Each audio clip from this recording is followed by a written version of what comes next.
gusto ko lang po sana magbigay ng konting konteksto kung bakit kailangan natin itong ganitong programa.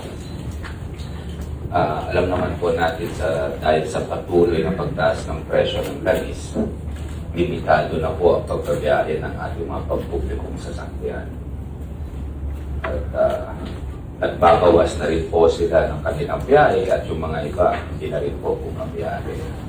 At kung limitado ang ating pagbabiyahe, kung walang bumabiyahe, talo po pareho ang ating operator, driver, pati mga pasahero.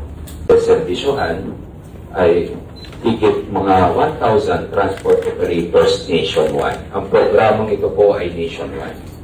At ang sa tingin namin qualified na mga pampublikong sasakyan ay mga 50,000 PUV units. Kasama na po ang jeepney, modern and traditional, UV Express, city buses, at yung EDSA carousel buses natin for service contracting program. Dito po sa 1 billion na to, maglalaan po tayo ng 200 billion para sa ating maritime sector. Bakit po? Una, ayan po ay nakasaad sa ating special provision sa 2026 ka.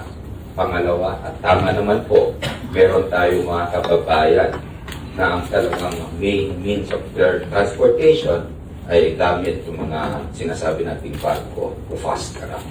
So ngayon, binabalangkas ng Marina, PPA at ang ating maritime sector ang guidelines for our net service contracting din pagdating sa ating maritime sector. Bibigay 20% as fair discount at again, this is on top of the discount for PWD, students, and senior citizens.